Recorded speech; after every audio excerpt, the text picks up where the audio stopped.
Żeby była jasność od samego początku, uwielbiam Ricka i Mortiego za ogrom rzeczy, zwłaszcza za łamanie konwenansów, tempo akcji godne najlepszych wyścigów Formuły 1 i uruchamianie nieskrępowanej kreatywności w taki sposób, by odcinki miały nieprzewidywalny przebieg od początku do scen po napisach.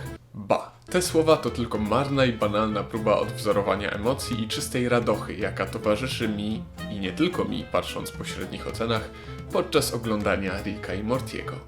I to mimo tego, że skoro od samego początku serialu wiemy, że Rick jest super inteligentnym naukowcem z możliwością przechodzenia do różnych wymiarów i w zasadzie to może wszystko, jak tylko mu się zachce, Stop digging for hidden layers and just be impressed. I'm a pickle. to oczekiwania względem budowania świata i kreowania wątków od razu wskakują na niezwykle wysoki poziom.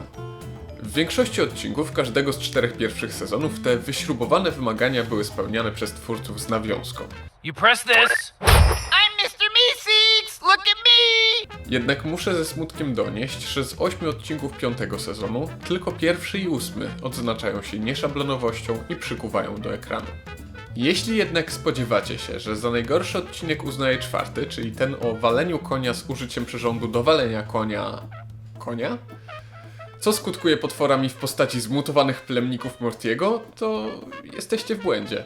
Chociaż 5 sezon cierpi na nadmiar niesmacznych i rzucanych często z lenistwa żartów o seksie i masturbacji, Mom, I promise to use condoms even when it's butt stuff. Okay, we have a lot to talk about tonight. a także na dość bierną postawę Ricka, to jego największą i bardzo symptomatyczną bolączką, o której chciałbym nieco szerzej powiedzieć, jest odcinek 2. W tym epizodzie Rick, Morty i reszta rodziny Smith zostaje zabita w pierwszych 30 sekundach przez kosmiczne kalmary, by dowiedzieć się, że rodzinka nie była prawdziwa i tak naprawdę byli wabikami stworzonymi przez prawdziwego Ricka. Jednak prawdziwego Ricka kalmary też zabijają.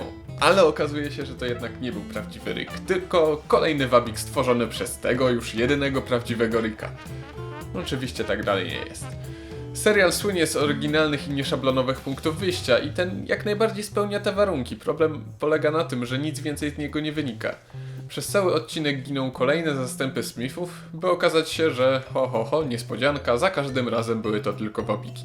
No i ten sam koncept jest powtarzany przez 20 minut, by na koniec się okazało, że prawdziwy Rick przebywa z rodziną w kosmosie. Powtarzalność i wynikająca z niej nuda to jednak tylko część problemu, który roboczo będę nazywał problemem Boga. Nazwa jest adekwatna o tyle, że Rick kilkukrotnie w trakcie serialu sam się określa jako Bóg. Co oznacza, że w żadnym momencie nie może zginąć i nie może zostać nieodwracalnie skrzywdzony. To eliminuje sytuację bez wyjścia i niweluje napięcie związane z tokiem akcji. Nie drżymy o to, czy Rick przeżyje kolejną przygodę, bo wiemy, że przeżyje. A jeśli nie przeżyje, to znaczy, że był wabikiem, albo Rickiem z innego wymiaru niż C-137, czyli tym tak zwanym oryginalnym wymiarze. A nawet jeśli ten oryginalny Rick z oryginalnego wymiaru już umarł i od pewnego momentu oglądamy jego kalkę albo różne kopie Ricka z innych wymiarów, to mamy tutaj tak naprawdę wariacje na temat problemu mózgów w naczyniu.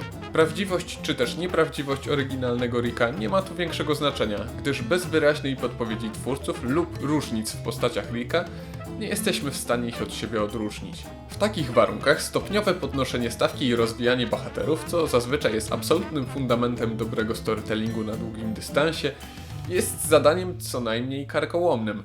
Nic więc dziwnego, że Rick i Morty ma narrację paradygmatyczną, czyli stanowi zbiór oddzielnych, zamkniętych odcinków, jak na przykład w Simpsonach, zamiast narracji syntagmatycznej, czyli ciągłej historii, jak na przykład w Breaking Bad czy znacznej większości kinowych filmów. Jeśli ewolucja postaci jest ograniczona do minimum albo nie ma jej wcale, skutkuje to brakiem dramaturgicznych napięć i głównym kryterium dotyczącym treści staje się czysta rozrywka, której poszczególne odcinki dostarczają albo nie dostarczają. Is this the first part of some kind of magic trick? I don't do magic, Morty. I do science. One takes brains, the other takes dark eyeliner. A jednak z czasem, na przekór swojej paradygmatycznej narracji, w bohaterach możemy zaobserwować delikatne symptomy zmian. Tak jak wspomniałem wcześniej, Rick z 5 sezonu jest dość bierny i rzadko kiedy bierze sprawy w swoje ręce, pozostawiając wychodzenie z opresji innym. Co innego Morty, który w pierwszym i drugim sezonie zdawał się być maskotką, kibicem swojego dziadka i zarazem bardzo wygodnym dla nas kontrapunktem normalizującym absurdy światów dookoła. Ale w 5 zdążyliśmy już nieco przywyknąć do tych absurdów lub szaleństw. Więc Morty nie boi się samemu chwytać za broń, korzystać z narzędzi Ricka, czy wręcz kwestionować jego pomysły i wysuwać własne. W dodatku poszczególne odcinki co jakiś czas zawierają odwołania do poprzednich epizodów i potrafią kontynuować przedstawione w nich wątki, żeby nie szukać daleko. Tak jest chociażby z Człowiekiem Ptakiem czy Cytadelą pełną Ricków. Narracje para i syntagmatyczne zaskakująco często się tutaj mieszają. Mam jednak wątpliwości co do tego, czy to słuszna strategia twórców. Nasza wiedza o bohaterach jest ograniczona.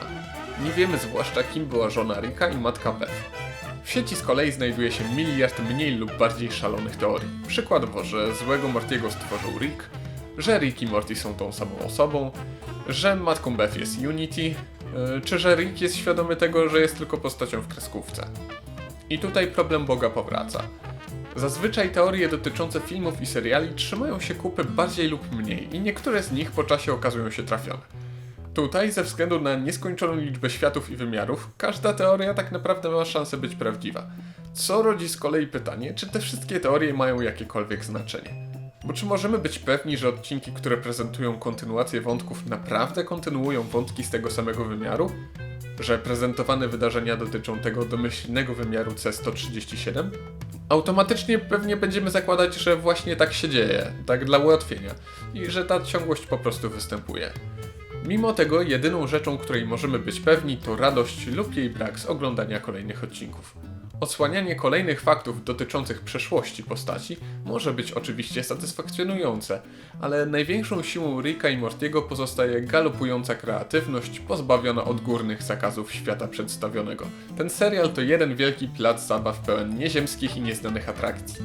Jednak ze względu na problem Boga, próba skupienia się na rozwoju bohaterów, zazwyczaj tak bardzo przecież pożądana, tutaj może przynieść wręcz odwrotny skutek.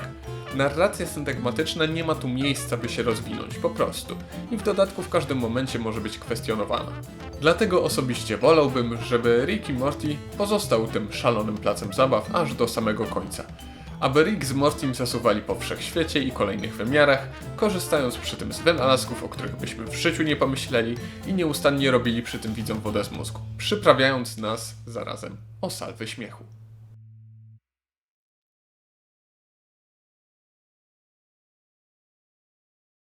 Your feelings are coming from a Toast my bread in the morning. You just became my backup toaster. Ah, jeez, my sister died in the spaghetti.